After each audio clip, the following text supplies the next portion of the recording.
And then there were none. Chapter 15. 1. Three people sat eating breakfast in the kitchen. Outside, the sun shone. It was a lovely day. The storm was a thing of the past. And with the change in the weather, a change had come in the mood of the prisoners on the island. They felt now like people just awakening from a nightmare. There was danger, yes, but it was danger in daylight. That paralyzing atmosphere of fear that had wrapped them round like a blanket yesterday while the wind howled outside was gone. Lombard said, "We'll try heliographing today with a mirror from the highest point of the island. Some bright lad wandering on the cliff will recognize SOS when he sees it, I hope. In the evening we could try a bonfire, only there isn't much wood, and anyway, they might just think it was a song and dance and merriment." Vera said, "Surely someone can read Morse code. And then they'll come to take us off, long before this evening." Lombard said, "The weather's cleared all right, but the sea hasn't gone down yet. Terrific swell on, and they won't be able to get a boat near the island before tomorrow." Vera cried, "Another night in this place?" Lombard shrugged his shoulders. "Might as well face it. 24 hours will do it. I think. If we can last out that, we'll be alright." Blore cleared his throat. He said, "We'd better come to a clear understanding. What's happened to Armstrong?" Lombard said, "Well, we've got one piece of evidence. Only 3 little soldier boys left on the dinner table. It looks as though Armstrong got his quietus." Vera said, "Then why haven't you found his dead body?" Blore said, "Exactly." Lombard shook his head. He said, "It's damned odd, no getting over it." Blore said doubtfully, "Might have been thrown into the sea." Lombard said sharply, "By whom? You? Me? You saw him go out of the front door. You come along and find me in my room. We go out and search together. When the devil had I time to kill him and carry his body around the island?" Blore said, "I don't know, but I do know one thing." Lombard said, "What's that?" Blore said, "The revolver. It was your revolver. It's in your possession now. There's nothing to show that it hasn't been in your possession all along." "Come now, Blore. We were all searched." "Yes. You'd hidden it away before that happened. Afterwards, you just took it back again." "My good blockhead. I swear to you that it was put it back in my drawer. Greatest surprise I ever had in my life when I found it there." Blore said, "You ask us to believe a thing like that? Why the devil should Armstrong, or anyone else for that matter, put it back?" Lombard raised his shoulders hopelessly. "I haven't the least idea. It's just crazy. The last thing one would expect. There seems no point in it." Blore agreed. "No, there isn't. You might have thought of a better story." "Rather proof that I'm telling the truth, isn't it?" "I don't look at it that way." Philip said, "You wouldn't." Blore said, "Look here, Mr. Lombard. If you're an honest man as you pretend," Philip murmured. When did I lay claims to being an honest man? No, indeed, I never said that." Blore went on stolidly. "If you're speaking the truth, there's only one thing to be done. As long as you have that revolver, Miss Claythorne and I are at your mercy. The only fair thing is to put that revolver with the other things that are locked up, and you and I will hold the 2 keys still." Philip Lombard lit a cigarette. As he puffed smoke, he said, "Don't be an ass." "You won't agree to that?" "No, I won't. The revolver's mine. I need it to defend myself, and I'm going to keep it." Blore said, "In that case, we're bound to come to one conclusion." "That I'm Ewan Owen?" "Think that all you damned well please, but I'll ask you, if that's so, why didn't I pot you with the revolver last night? I could have, about 20 times over." Blore shook his head. He said, "I don't know. And that's a fact. You must have had some reason." Vera had taken no part in the discussion. She stirred now and said, "I think you're both behaving like a pair of idiots." Lombard looked at her. "What's this?" Vera said, "You must have forgotten the nursery rhyme. Don't you see there's a clue there?" She recited in a meaning voice. 4 little soldier boys going out to sea. A red herring swallowed one, and then there were 3. She went on. A red herring. That's a vital clue. Armstrong's not dead. He took away a China soldier to make you think he was. You may say what you like, Armstrong's on the island still. His disappearance is just a red herring causing the track. Across the track. Lombard sat down again. He said, "You know, you may be right." Laura said, "Yes, but if so, where is he? We've searched the place, inside, outside and inside." Vera said scornfully, "We all searched for the revolver, didn't we, and couldn't find it? But it was somewhere all the time."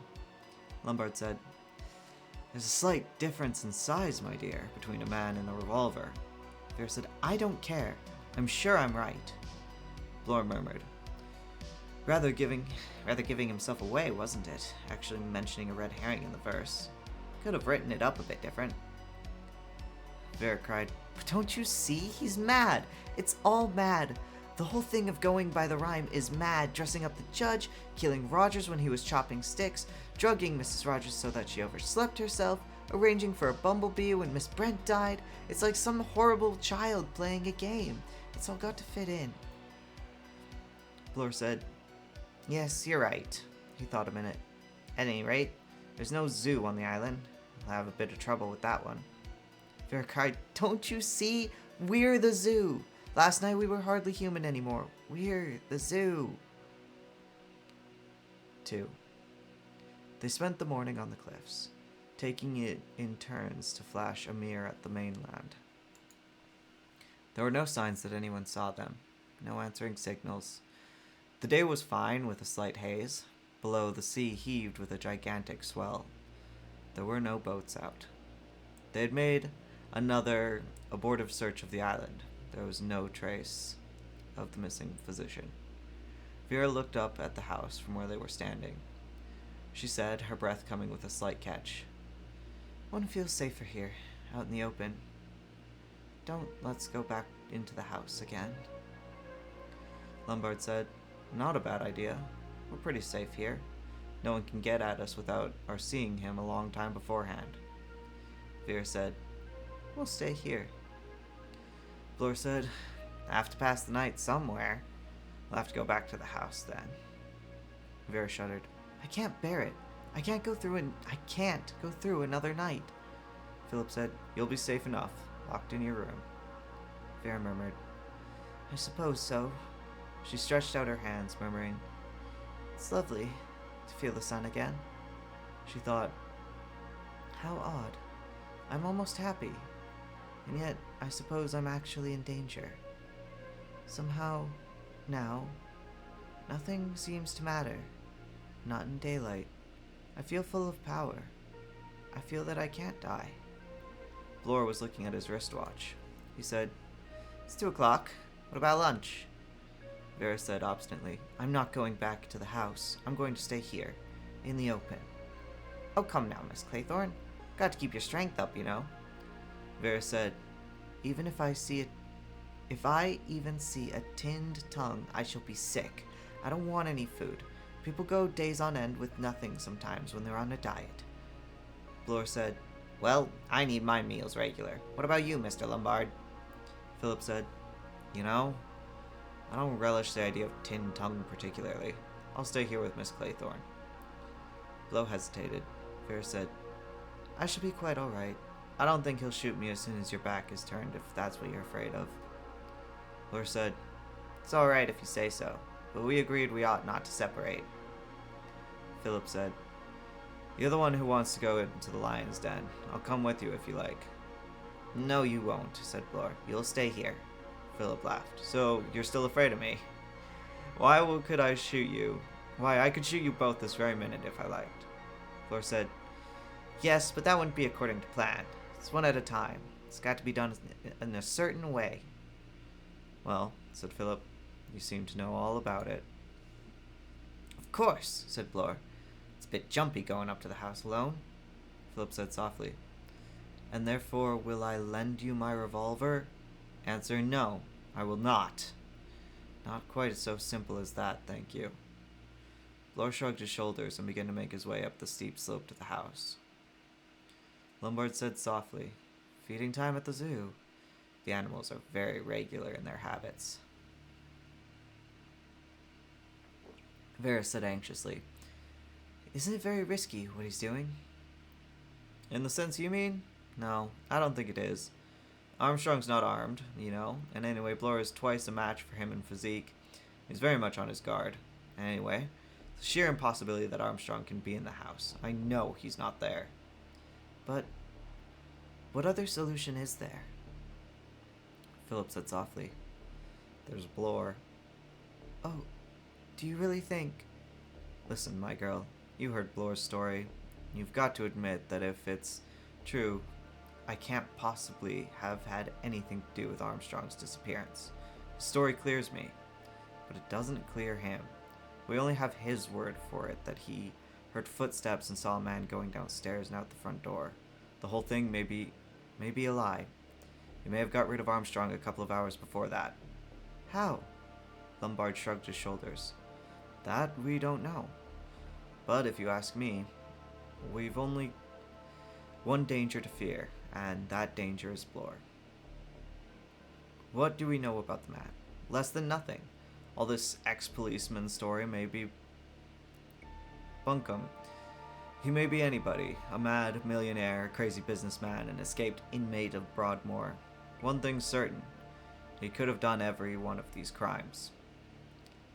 Vera had gone rather white. She said in a slightly breathless voice, And supposing he gets... us? Lombard said softly, patting the revolver in his pocket. I'm going to take very good care he doesn't.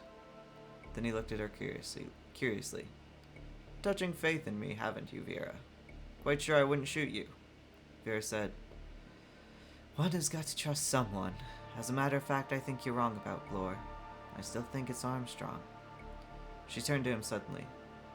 Don't you feel, all the time, that there's someone watching and waiting? Lombard said slowly, That's just nerves. Vera said eagerly, Then you have felt it. She shivered. She bent a little closer. Tell me, you don't think... She broke off, went on. I heard a story once about 2 judges that came to a small American town from the Supreme Court. They administered justice, absolute justice, because they didn't come from this world at all. Lombard raised his eyebrows. He said, Heavenly visitants, eh? No, I don't believe in the supernatural. This business is human enough. Vera said in a low voice, Sometimes, I'm not sure. Lombard looked at her. He said, That's conscience. After a moment's silence, he said very quietly, So you did drown that kid after all. Vera said vehemently, I didn't. You have no right to say that. He laughed easily. Oh, yes, you did, my good girl. I don't know why. Can't imagine. There was a man in it, probably. Was that it? A sudden feeling of lassitude, of intense weariness, spread over Vera's limbs. She said in a dull voice, Yes, there was a man in it. Lombard said softly, Thanks. That's all I wanted to know. Vera sat up suddenly. She exclaimed, What was that? It wasn't an earthquake. Lombard said, No, queer though. A thud shook the ground, and I thought, Did you hear a sort of cry? I did. They stared up at the house. Lombard said, Came from there. We'd better go up and see. No, I'm not going. Please yourself. I am. Vera said desperately. All right, I'll come with you. They walked up the slope to the house. The terrace was peaceful and innocuous looking in the sunshine. They hesitated there a minute, then, instead of entering by the front door, they made a cautious circuit of the house. They found Blore. He was spread eagle on the stone terrace on the east side, his head crushed and mangled by a great block of white marble.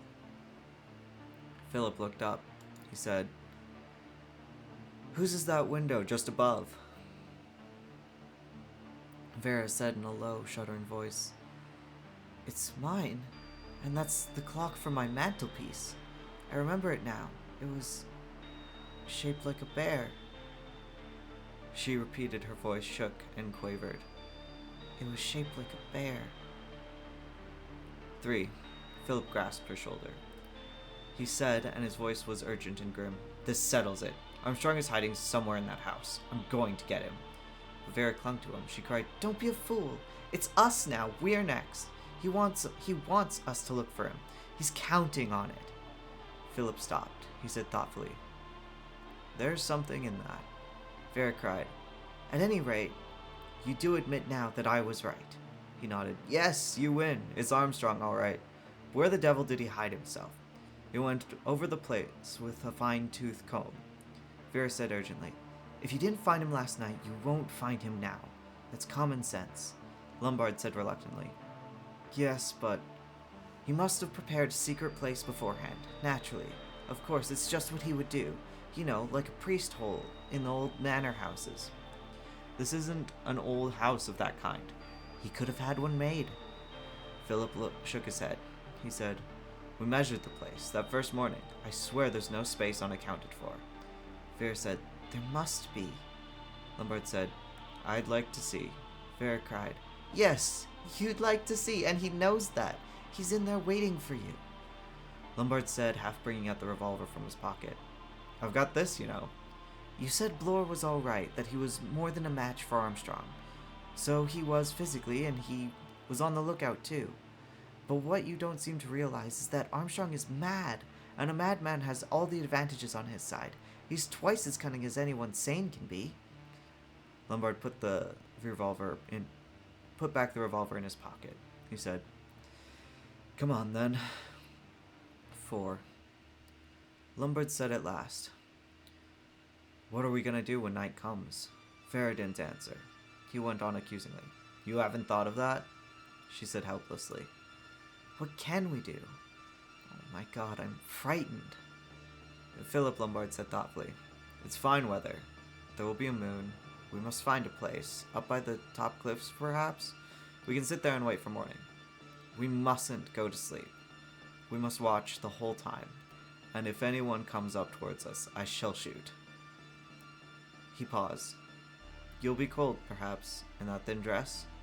Vera said with a raucous laugh, "Cold? I should be colder if I were dead." Philip Lombard said quietly, "Yes, that's true." Vera moved restlessly. She said, "I shall go mad if I sit here any longer. Let's move about." "All right." They paced slowly up and down along the line of rocks overlooking the sea. The sun was dropping towards the west. The light was golden and mellow. It enveloped them in a golden glow. Vera said with a sudden nervous little giggle, "Pity we can't have a bath." Philip was looking down towards the sea. He said abruptly, "What's that there? You see, by that big rock?" "No, a little further to the right." Vera stared. She said, "It looks like somebody's clothes." "A bather, eh?" Lombard laughed. "Queer. I suppose it's only seaweed." Vera said, "Let's go and look." "It is clothes," said Lombard as they drew nearer. "A bundle of them. That's a boot. Come on, let's scramble along here." They scrambled over the rocks. Vera stopped suddenly. She said, "It's not clothes. It's a man." The man was wedged between two rocks, flung there by the tide earlier in the day. Lombard and Vera reached it in the last scramble. They bent down. A purple, discolored face, a hideous, drowned face. Lombard said, "My God, it's Armstrong!" Chapter 16.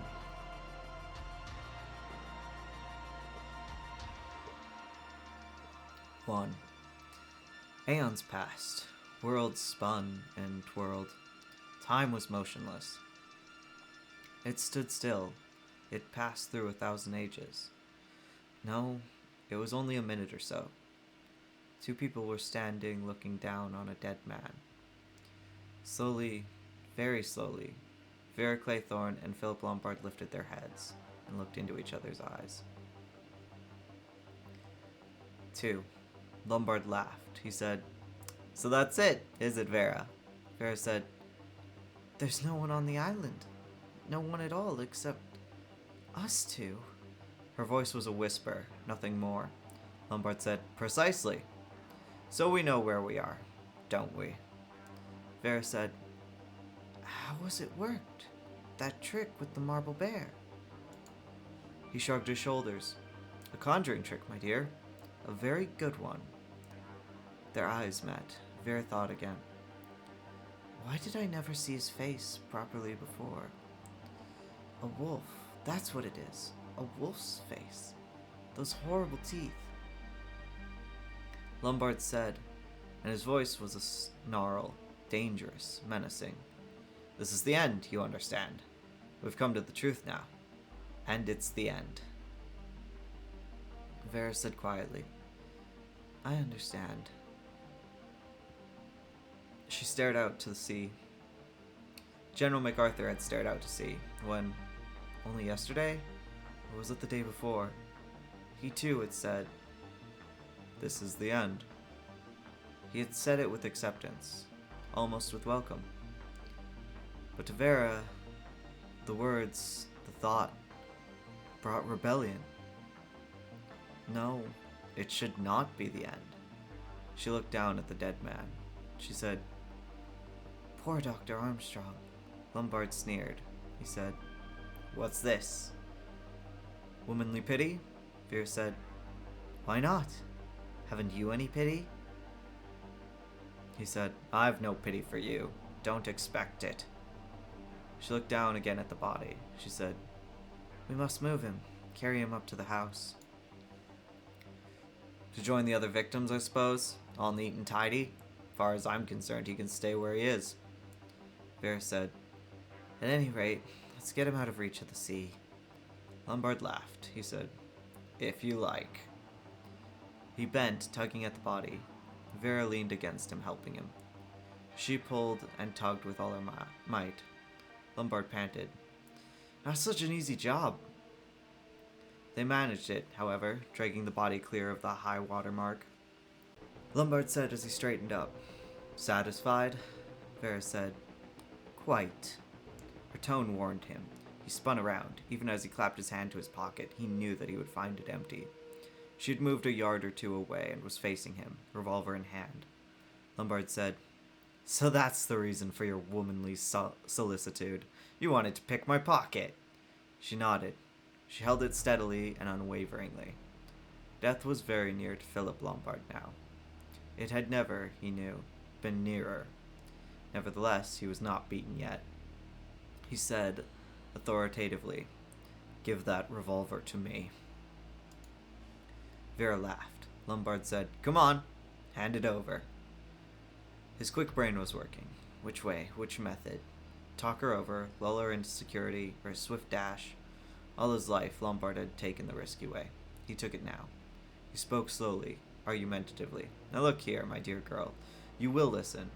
Then he sprang, quick as a panther, or as any other feline creature. Automatically, Vera pressed the trigger. Lombard's leaping body stayed poised in mid-spring, then crashed heavily to the ground. Vera came warily forward, the revolver ready in her hand. But there was no need of caution. Philip Lombard was dead, shot through the heart. 3. Relief possessed Vera, an enormous, exquisite relief. At last it was over. There was no more fear, no more stealing of her nerves. She was alone on the island.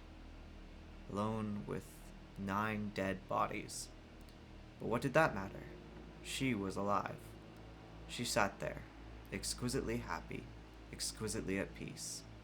No more fear. 4. The sun was setting when Vera moved at last. Sheer reaction had kept her immobile. There had been no room in her for anything but the glorious sense of safety. She realized now that she was hungry and sleepy. Principally sleepy. She wanted to throw herself on her bed and sleep and sleep and sleep. Tomorrow, perhaps, they would come and rescue her. But she didn't really mind. She didn't mind staying here. Not now that she was alone. Oh, blessed, blessed peace. She got to her feet and glanced up at the house. Nothing to be afraid of any longer. No terrors waiting for her. Just an ordinary, well-built modern house. And yet, A little earlier in the day, she had not been able to look at it without shivering. Fear. What a strange thing fear was. Well, it was over now. She had conquered, had triumphed over the most deadly peril. By her own quick-wittedness and adroitness, she had turned the tables on her would-be destroyer. She began to walk up towards the house. The sun was setting, the sky to the west. It was streaked with red and orange. It was beautiful and peaceful. Vera thought, the whole thing might be a dream. How tired she was. Terribly tired. Her limbs ached, her eyelids were dropping. Not to be afraid anymore. To sleep. Sleep, sleep, sleep.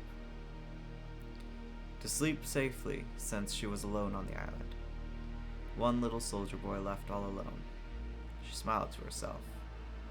She went in at the front door. The house, too, felt strangely peaceful. Vera thought, ordinarily, one wouldn't care to sleep where there's a dead body in practically every room. Should she go to the kitchen and get herself something to eat? She hesitated a moment, then decided against it. She was really too tired. She paused by the dining room door. There were still 3 little china figures in the middle of the table. Vera laughed. She said, "You're behind the times, my dears." She picked up 2 of them and tossed them out the window. She heard them crash on the stone of the terrace. The 3rd little figure she picked up and held in her hand. She said, "You can come with me. We've won, my dear. We've won." The hall was dim in the dying light. Vera, the little soldier clasped in her hand, began to mount the stairs. Slowly, because her legs were suddenly very tired. One little soldier boy left all alone. How did it end? Oh yes, he got married and then there were none. Married. Funny how she suddenly got the feeling that Hugo was in the house. Very strong. Yes, Hugo was upstairs waiting for her. Vera said to herself, "Don't be a fool. You're so tired that you're imagining the most fantastic things." Slowly up the stairs. At the top of them, something fell from her hand, making hardly any noise on the soft pile of carpet. She did not notice she had dropped the revolver. She was only conscious of clasping the little china figure. How very quiet the house was, and yet it didn't seem like an empty house. Hugo, upstairs, waiting for her. One little soldier boy, left all alone. What was that last line again? Something about being married? Or was it something else? She had come now to the door of her room. Hugo was waiting for her inside. She was quite sure of it. She opened the door. She gave a gasp. What was that? Hanging from that hook in the ceiling. A rope with a noose already, and a chair to stand upon. A chair that could be kicked away. That was what Hugo wanted. And of course that was the last line of the rhyme. He went and hanged himself, and then there were none. The little china figure fell from her hand. It rolled unheeded and broke against the fender. Like an automaton, Vera moved forward. This is the end. Here where the cold, wet hand, Cyril's of course, had touched her throat. "You can go to the rock, Cyril." That was what murder was. Easy as that. But afterwards, you went on remembering. She climbed up on the chair, her eyes staring in front of her like a sleepwalker's. She adjusted the noose around her neck. Hugo was there to see she did what she had to do. She kicked away the chair. Epilogue. Sir Thomas Legge, Assistant Commissioner at Scotland Yard, said irritably, "But the whole thing's incredible," Inspector Mayne said respectfully. "I know, sir," the AC went on. 10 people dead on an island, not a living soul on it. Doesn't make any sense," Inspector Mayne said stolidly. "Nonetheless, it happened, sir." Sir Thomas Legge said, "Damn it all, Mayne. Somebody must have killed him." "That's just our problem, sir." "Nothing helpful in the doctor's report?" "No, sir. Wargrave and Lombard were shot, the first through the head and the second through the heart. Miss Brent and Marston died of cyanide poisoning. Mrs. Rogers died of an overdose of chloral. Rogers' head was split open. Bloor's head was crushed in. Armstrong died of drowning. MacArthur's skull was fractured by a blow to the back of the head. Vera Claythorne was hanged. The AC winced. He said, "Nasty business. All of it." He considered for a minute or two. He said irritably, "Do you mean to say that you haven't been able to get anything helpful out of the Sticklehaven people? Dash it, they must know something." Inspector Maine shrugged his shoulders. "They're ordinary, decent seafaring folk. They know the island was brought by a man called Owen, and that's about all they know. They do know. Who provisioned the island and made all the necessary arrangements? A man called Morris, Isaac Morris." "And what does he say about it all?" "Can't say anything, sir. He's dead."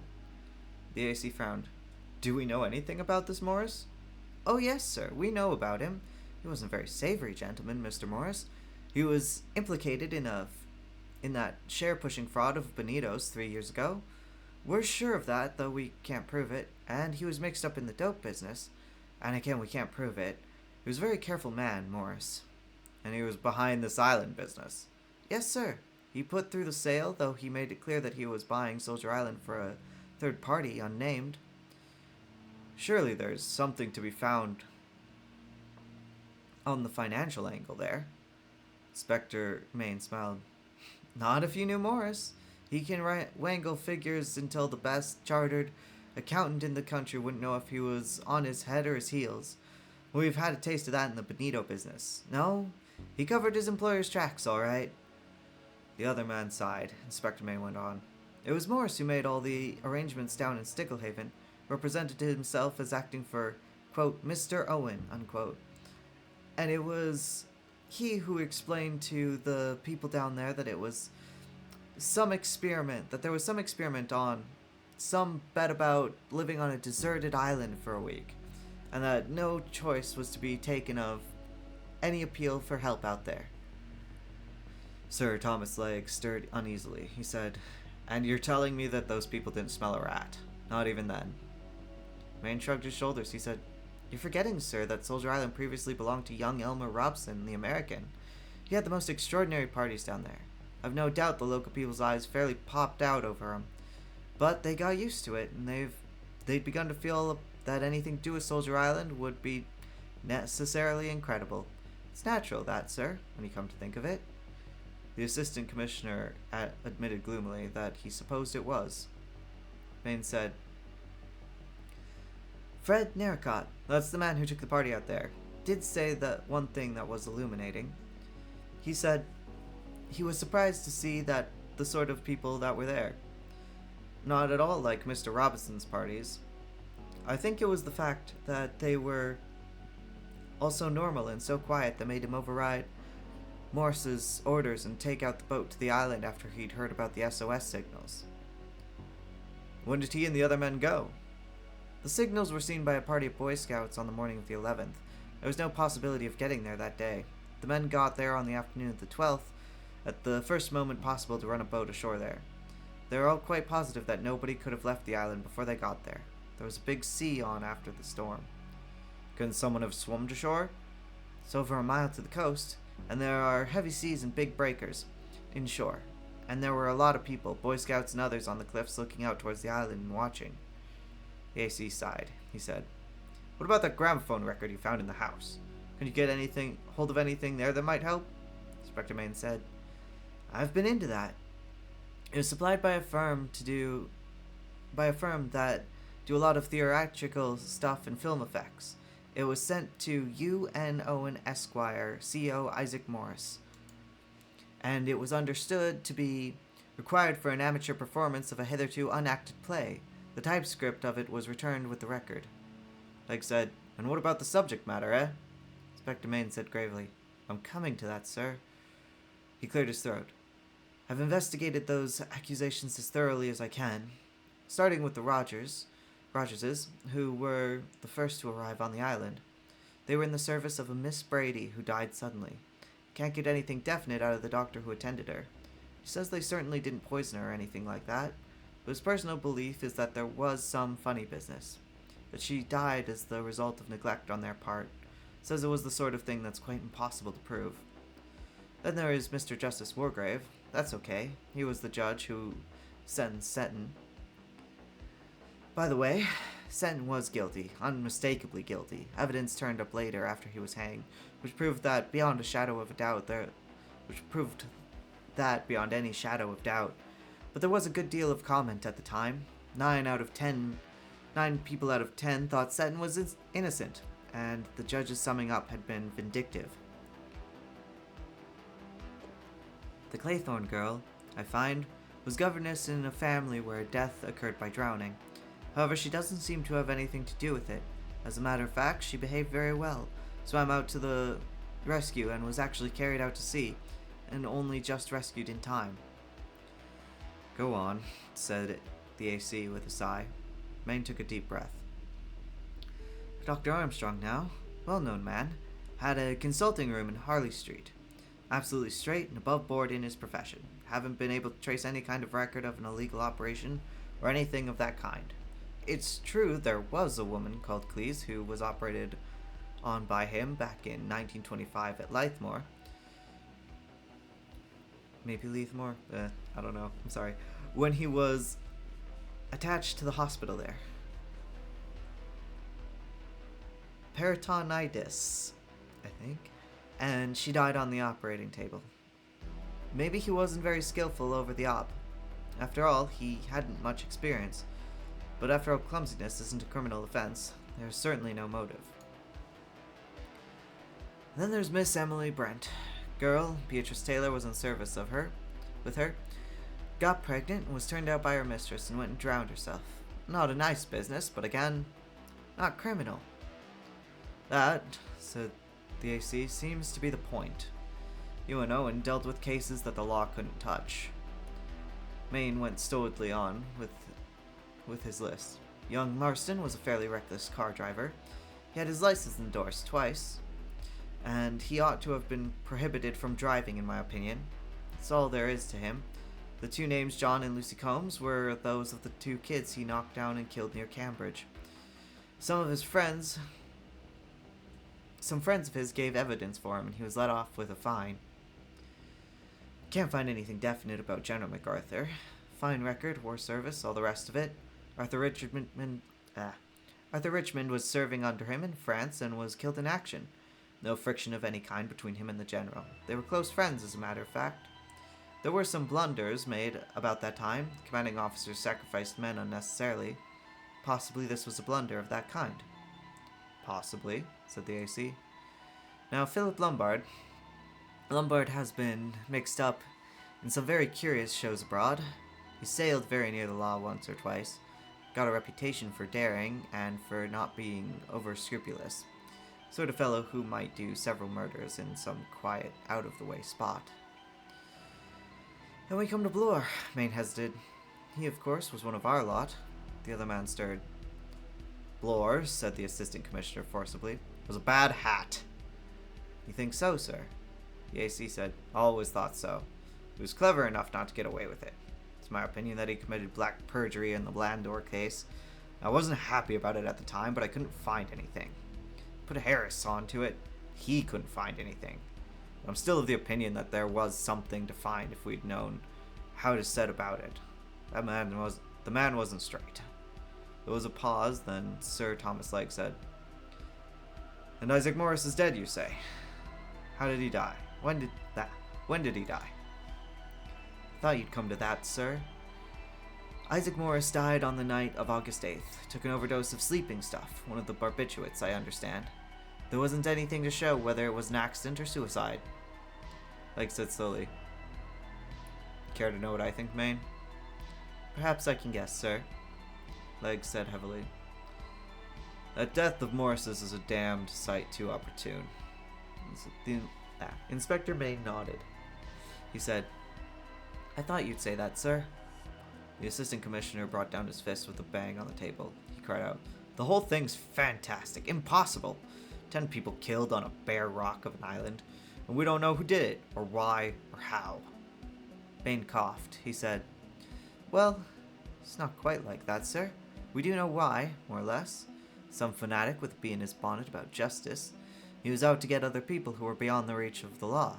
He picked 10 people, whether they were really guilty or not doesn't matter. The commissioner stirred. He said sharply, Doesn't it? Seems to me.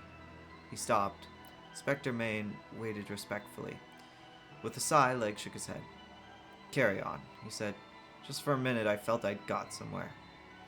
Got, as it were, the clue to the thing. It's gone now. Go ahead with what you were saying.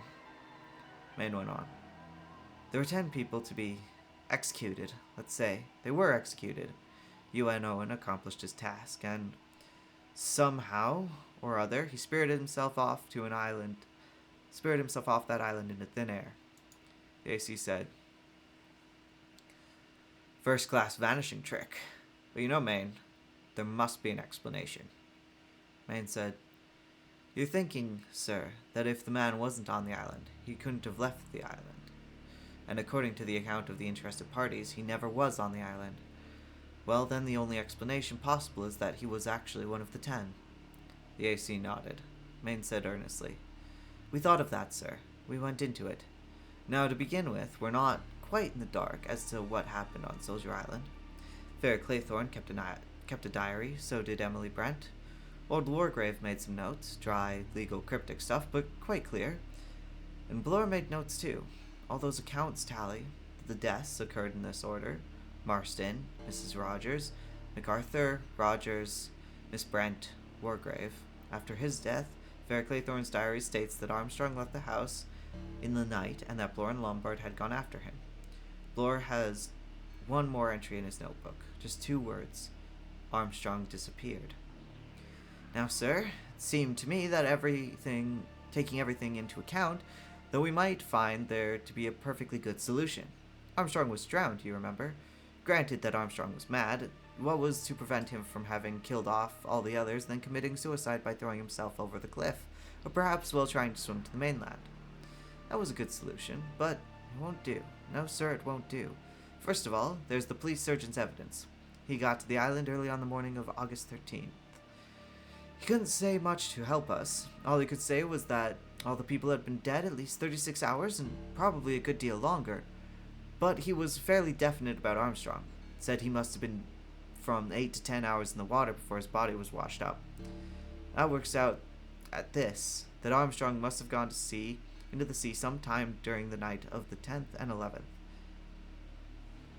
And I'll explain why. We found the point where the body was washed up. It had been wedged between 2 rocks, and there were bits of cloth, hair, etc. on them. It must have been deposited there at high water on the 11th. That's to say round about 11 o'clock a.m. After that, the storm subsided, and succeeding high water marks were considerably lower. You might say, I suppose, that Armstrong managed to polish off the other 3 before he went to the sea that night, but there's the other point, and one you can't get over. Armstrong's body had been dragged above the high water mark. We found it well above the reach of any tide, and it was laid out straight on the ground, all neat and tidy. So that settles one point definitely. Someone was alive on the island after Armstrong was dead. He paused and went on. And that leaves... just what exactly? Here's the position early in the morning of the 11th. Armstrong has disappeared, drowned. That leaves us 3 people. Lombard, Blore, and Vera Claythorne. Lombard was shot. His body was down by the sea near Armstrong's. Vera Claythorne was found hanged in her own bedroom. Blore's body was on the terrace. His head was crushed by a heavy marble clock that seems reasonable to suppose fell on him from the window above. The AC said sharply, Whose window? Vera Claythorne's. Now, sir, let's take each of these cases separately. First, Philip Lombard. Let's say he pushed over that lump of marble onto Blore. Then he doped Vera Claythorne and strung her up. Lastly, he went down to the seashore and shot himself. But if so, who took away the revolver from him? For that revolver was found up in the house, just outside the door at the top of the stairs. Wargrave's room. The AC said, Any fingerprints on it? Yes, sir. Vera Claythorne's. But man alive, then... I know what you're going to say, sir. That it was Vera Claythorne. That she shot Lombard, took the revolver back to the house, toppled the marble block onto Blore, and then hanged herself. That's quite alright, up to a point. There's a chair in her bedroom, and on the seat of it there are marks of seaweed, same as on her shoes. Looks as though she stood on the chair, adjusted the rope round her neck, and kicked away the chair. But that chair wasn't found kicked over. It was, like all the other chairs, neatly put back against the wall. That was done after Vera Claythorne's death by someone else. That leaves us with Blore. And if you tell me that after shooting Lombard and inducing Vera Claythorne to hang herself, he then went out and pulled down a whacking great block of marble on himself by tying a string to it or something like that, well, I simply don't believe you. Men don't commit suicide that way. And what's more, Blore wasn't that kind of man. We knew Blore. And he was not the man that you'd ever accuse of a desire for abstract justice. The assistant commander said, I agree. Inspector Maine said, and therefore, sir, there must have been someone else on the island. Someone who tidied up when the whole business was over. But where was he all the time? And where did he go?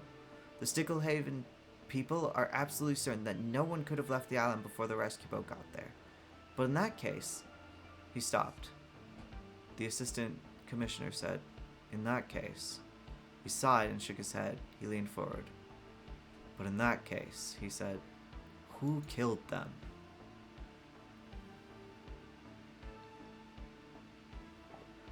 A manuscript document sent to Scotland Yard by the master of the Emma Jane fishing trawler. From my earliest youth, I realized that my nature was a mass of contradictions. I have, to begin with, incurably romantic imagination. The practice of throwing a bottle into the sea with an important document inside was one that never failed to thrill me when I was reading adventure stories as a child.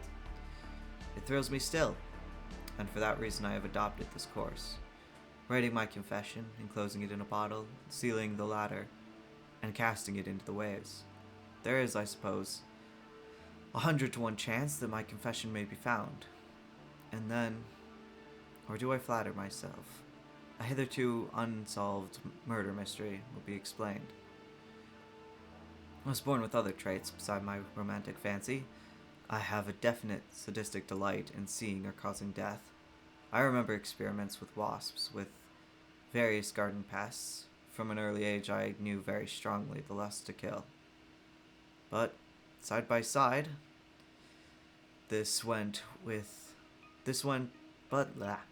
side by side with this went a contradictory trait, a strong sense of justice.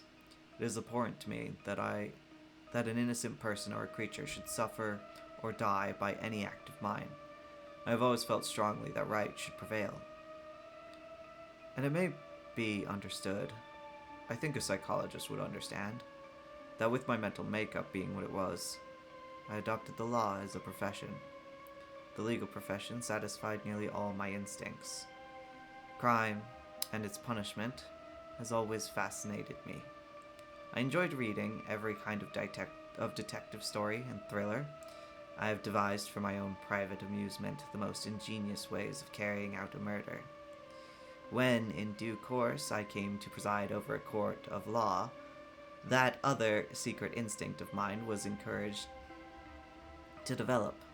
To see a wretched criminal squirming in the dock, suffering the tortures of the demand as his doom came slowly and slowly nearer, was to me an exquisite pleasure. Mind you, I took no pleasure in seeing an innocent man there. On at least 2 occasions I stopped cases where, to my mind, the accuser was palpably innocent, directing the jury that there was no case. Thanks, however, to the fairness and efficiency of our police force, the majority of the accused persons who have come before me to be tried for murder have been guilty. I will say here that such was the case with the man Edward Seton. His appearance and manner were misleading, and he created a good impression on the jury. But not only the evidence, which was clear though unspectacular, but my own knowledge of criminals told me without any doubt that the man had actually committed the crime with which he was charged. the brutal murder of an elderly woman who trusted him. I have a reputation as a hanging judge, but that is unfair. I've always been strictly just and scrupulous in my summing up of a case. All I have done is to project the jury against the emotional effect of emotional appeals done by some of our more emotional counsel. I have drawn their attention to the actual evidence. For some years past, I have been aware of a change within myself, a lessening of control, a desire to act instead of to judge. I have wanted, let me admit it frankly, to commit murder, a murder myself. I recognize this as the desire of the artist to express himself. I was, or could be, an artist in crime, my imagination sternly checked by the exigencies of my profession waxed secretly into colossal force. I must commit a murder. And what is more, it must be no ordinary murder. It must be a fantastical crime. Something stupendous, out of the common. In that one respect, I have still, I think, an adolescent's imagination. I wanted something theatrical. Impossible. I wanted to kill. Yes, I wanted to kill. But, incongruous as it may seem to some, I was restrained and hampered by my innate sense of justice. The innocent must not suffer. And then, quite suddenly, the idea came to me. Started by a chance remark uttered during a casual conversation. It was a doctor to whom I was talking, some ordinary, undistinguished GP. He mentioned casually how often murder must be committed which the law was unable to touch. He instanced a particular case, that of an old lady, a patient of his who had recently died. He was, he said, himself convinced that her death was due to the withholding of a restorative drug by a married couple who attended on her, and who stood to benefit very substantially by her death. That sort of thing, he explained, was quite impossible to prove, but he was nonetheless quite sure of it in his own mind. He added that there were many cases of a similar nature going on all the time, cases of deliberate murder, and all quite untouchable by the law. That was the beginning of the whole thing. I suddenly saw my way clear, and I determined to commit not one murder, but murder on a grand scale. A childish rhyme of my infancy came back into my mind, the rhyme of the 10 little soldier boys. It had fascinated me as a child of 2. The inexorable diminishment, the sense of inevitability. Oh god, that was hard to say in his voice. I began, secretly, to collect victims. I will not take up space here by going into details of how this was accomplished. I had a certain routine line of conversation which I employed during nearly every one I met, and the results I got were really surprising. During the time I was in a nursing home, I collected the case of Dr. Armstrong, a violently teetotal sister who attended on me, being anxious to prove to me the evils of drink by recounting to me a case many years ago in a hospital when a doctor under the influence of alcohol had killed a patient on whom he was operating. A careless question as to where the sister in question had trained, etc., soon gave me the necessary data. I tracked down the doctor and the patient mentioned without difficulty. A conversation between 2 old military gossips in my club put me on the track of General MacArthur, a man who had recently returned from the Amazon. Gave me a devastating resume of the activities of one Philip Lombard, an indignant Mem Sahib in Majorca, recounted the tale of Puritan Emily Brent and her wretched servant girl. Anthony Marston I selected from a large group of people who had committed similar offenses. His complete callousness and his inability to feel any responsibility for the lives he had taken made him, I considered, a type dangerous to the community and unfit to live. Ex-Inspector Bloor came my way quite naturally, some of my professional brethren discussing the Landor case with freedom and vigor.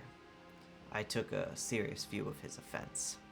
The police, as servants of the law, must be of a high order of integrity, for their word is perforce believed by virtue of their profession. Finally, there was the case of Vera Claythorne. It was when I was crossing the Atlantic. At a late hour one night, the sole occupants of the smoking room were myself and a good-looking young man called Hugo Hamilton. Hugo Hamilton was unhappy. To assuage that unhappiness, he had taken a considerable quantity of drink. He was in model and confidential stage. Without much hope of any result, I automatically started my routine. Conversational gambit. The response was startling. I can remember his words now. He said, "You're right. Murder isn't what most people think. Giving someone a dollop of arsenic, pushing them over a cliff, that sort of stuff." He leaned in forward, thrusting his face into mine. He said, "I've known a murderess. Known her, I tell you. And what's more, I was crazy about her. God help me, sometimes I think I still am.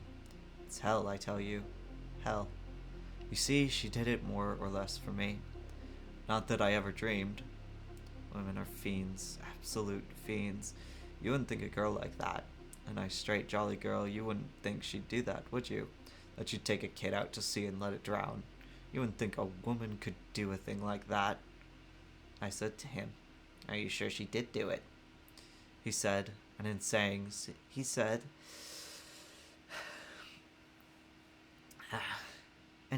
seemed to suddenly sober up. "I'm quite sure. Nobody else ever thought of it. But I knew the moment I looked at her, when I got back after. And she knew I knew. What she didn't realize was that I loved that kid." He didn't say anything more, but it was easy enough for me to trace back the story and reconstruct it. I needed a 10th victim. I found him in a man named Morris. He was a shady little creature. Amongst other things, he was a dope peddler, and he was responsible for inducing the daughter of friends of mine to take drugs. She committed suicide at the age of 21. During all this time of search, my plan had been gradually maturing in my mind. It was now complete, and the coping stone to it was an interview I had with a doctor in Harley Street. I have mentioned that I underwent an operation. My interview in Harley Street told me that another operation would be useless. My medical advisor wrapped up the information very prettily, but I am accustomed to getting to the truth of a statement. I could not tell the doctor of my decision, that my death should not be a slow and protracted one as it would be in the course of nature. No, my death should take place in a blaze of excitement. I would live before I died. And now, to the actual mechanics of the crime of Soldier Island. To acquire the island using the man Morris to cover my tracks was easy enough. He was an expert in that sort of thing. Tabulating the information I had collected about my prospective victims, I was able to concoct a suitable bait for each. None of my plans miscarried. All of my guests arrived at Soldier Island on the 8th of August. The party included myself. Morris was already accounted for. He suffered from indigestion. Before leaving London, I gave to him a capsule to take last thing at night, which had, I said, done wonders for my own gastric juices. He accepted unhesitatingly. The man was a slight hypochondriac. I had no fear that he would leave any compromising documents or memoranda behind. He was not that sort of man. The order of death upon the island had been subjected by me to special thought and care. There were, I considered, amongst my guests, varying degrees of guilt. Those whose guilt was the lightest I decided, pass out first and not suffer the prolonged mental strain and fear that the more cold-blooded offenders were to suffer. Anthony Marston and Mrs. Rogers died first, the one instantaneously, the other in a peaceful sleep. Marston, I recognized, was a type born without that feeling of moral responsibility which most of us have. He was amoral, pagan. Mrs. Rogers, I had no doubt, had been very largely under the influence of her husband. I need not describe closely how those two met their deaths. The police will have been able to work that out quite easily. Potassium cyanide is easily obtained by householders for putting down wasps. I had some in my possession, and it was easy to slip into Marston's almost empty glass during the tense period after the gramophone recital. I may say that I watched the faces of my guests closely during that indictment, and I had no doubt whatever, after my long court experience, that one and all were guilty. During recent bouts of pain, I had been ordered a sleeping draught, chloral hydrate. It had been easy for me to suppress this until I had a lethal amount in my possession. When Rogers brought up some brandy for his wife, he had set it down on the table, and in passing that table, I put the stuff into the brandy. It was easy, for at that time suspicion had not begun to set in. General MacArthur met his death quite painlessly. He did not hear me come up behind him. I had, of course, to choose my time for leaving the terrace very carefully, but everything was successful. As I had anticipated, a search was made of the island, and it was discovered that there was no one in it but our 7 selves. That at once created an atmosphere of suspicion. According to my plan, I should shortly need an ally. I selected Dr. Armstrong for that part. He was a gullible sort of man. He knew me by sight and reputation, and it was inconceivable to him that a man of my standing should actually be a murderer. All his suspicions were directed against Lombard, and I pretended to concur in these. I hinted to him that I had a scheme by which it might be possible to trap the murderer into incriminating himself. Though a search had been made of everyone's room, no search was yet made of the persons themselves. But that was bound to come soon. I killed Rogers on the morning of August 10th. He was chopping sticks for lighting the fire and did not hear me approach. I found the key to the dining room door in his pocket. He had locked it the night before. In the confusion attending the finding of Roger's body, I slipped into Lombard's room and abstracted his revolver. I knew that he would have one with him. In fact, I had instructed Morris to suggest as much when he interviewed him. At breakfast, I slipped my last dose of chloral into Miss Brent's coffee when I was refilling her cup. We left her in the dining room. I slipped in there a little while later. She was nearly unconscious, and it was easy to inject a strong solution of cyanide into her. The bumblebee business was really rather childish, but somehow, it pleased me. I liked adhering as closely as possible to my nursery rhyme. Immediately after this, what I had already foreseen happened. Indeed, I believe I suggested it myself. We all submitted to a rigorous search. I had safely hidden away the revolver, and had no more cyanide or chloral in my possession. It was then that I intimated to Armstrong that we must carry out our plan into effect. It was simply this. I must appear to be the next victim. That would, perhaps, rattle the murderer. At any rate, once I was supposed to be dead, I could move about the house and spy upon the unknown murderer. Armstrong was keen on the idea. We carried it out that evening.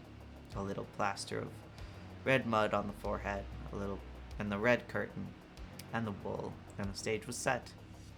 The lights of the candles were very flickering and uncertain, and the only person who would examine me closely was Armstrong. It worked perfectly. Miss Claythorne screamed the house down when she found the seaweed which I had thoughtfully arranged in her room. They all rushed up, and I took my pose of a murdered man.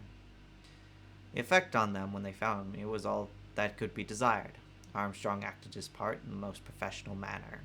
They carried me upstairs and laid me on my bed. Nobody worried about me. They were all too deadly scared and terrified of each other. I had a rendezvous with Armstrong outside the house at 1:45. I took him up a little way behind the house to the edge of the cliff. I said that here we could see if anyone else approaches us, though we should not be seen from the house as the bedrooms faced the other way. He was still quite unsuspicious, and yet he ought to have been warned. If he had only remembered the words of the nursery rhyme, "A red herring swallowed one." He took the red herring, all right. It was quite easy. I uttered an exclamation, leant over the cliff, told them to look. Wasn't that the mouth of a cave? He leant right over. A quick, vigorous push sent him off his balance and splash into the heaving sea below. I returned to the house. Must have been my footfall that Blore heard. A few minutes after I returned to Armstrong's room, I left, this time making a certain amount of noise so that someone should hear me. I heard a door open, and as I got to the bottom of the stairs, they must have just glimpsed my figure as I went out of the front door. It was a minute or two before they followed me. I had gone straight round to the house and in at the dining room window, which I had left open. I shut the window, and later I broke the glass. When I went upstairs and laid myself out again on my bed. I calculated that they would search the house again, but I did not think they would look closely at any of the corpses. A mere twitch aside of the sheet would satisfy them that it was not Armstrong masquerading as a body. This is exactly what occurred. I forgot to say that I had returned the revolver to Lombard's room. It may be of interest to someone to know that it was hidden during the search. There was a big pile of tinned food in the larder. I opened the bottommost of the tins. Biscuits, I think it contained. Bedded in the revolver and replaced the strip of adhesive tape. I calculated, and rightly, that no one would think of working their way through a pile of apparently untouched foodstuffs, especially as all the top tins were soldered. The red curtain I had concealed by laying it flat on the seat of one of the drawing room chairs under the chintz cover, and the wool in the cushion seat, cutting a small hole. And now came the moment that I had anticipated. 3 people who were so frightened of each other that anything might happen, and one of them had a revolver. I watched them from the windows of the house. When Blore came up alone, I had a big marble clock poised ready. Exit Blore. From my window, I saw Vera Claythorne shoot Lombard, a daring and resourceful young woman. I always thought she was a match for him, and more. As soon as that happened, I set the stage in her bedroom. It was an interesting psychological experiment. Would the consciousness of her own guilt, the state of nervous tension consequent on having just shot a man, be sufficient, together with the hypnotic suggestion of the surroundings, to cause her to take her own life? I thought it would. I was right. Vera Claythorne hanged herself before my eyes, where I stood in the shadow of the wardrobe. Now for the last stage. I came forward, picked up the chair and set it against the wall. I looked for the revolver and found it at the top of the stairs where the girl had dropped it. I was careful to preserve her fingerprints on it. And now, I shall finish writing this. I shall enclose it and seal it in a bottle, and I shall throw the bottle into the sea. Why? Yes, why?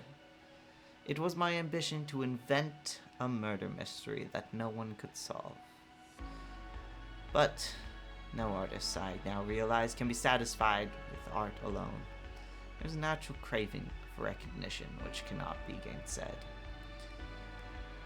I have, let me confess it in all humility, a pitiful human wish that someone should know just how clever I have been. In all this, I have assumed that the mystery of Soldier Island will remain unsolved. It may be, of course, that the police will be cleverer than I think. They are, after all. There are, after all, 3 clues. 1. The police are perfectly aware that Edward Seton was guilty. They know, therefore, that one of the 10 people on the island was not a murderer in any sense of the word, and it follows, paradoxically, that that person must logically be the murderer.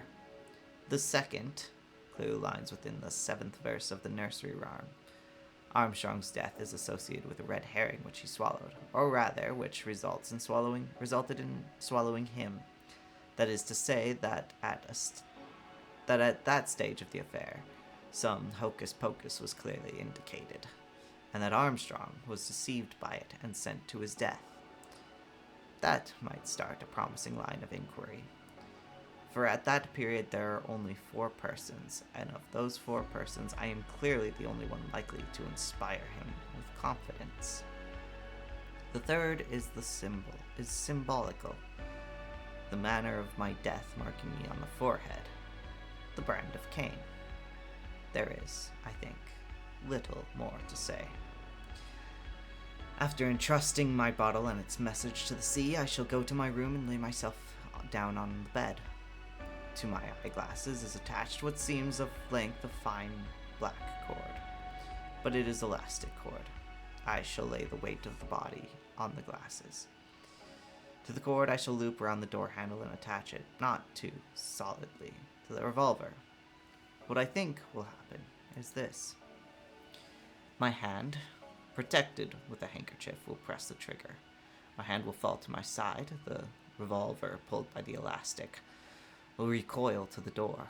Jarred by the door handle, it will detach itself from the elastic and fall. The elastic, released, will hang down innocently from the eyeglasses on which my body is laying. A handkerchief lying on the floor will cause no comment whatever. I shall be found, laid neatly on my bed, shot through the forehead, in accordance with the record kept by my fellow victims. Times of death cannot be stated with any accuracy by the time our bodies are examined. When the sea goes down, there will come from the mainland boats and men, and they will find 10 bodies and an unsolved problem on Soldier Island. Signed, Lawrence Wargrave.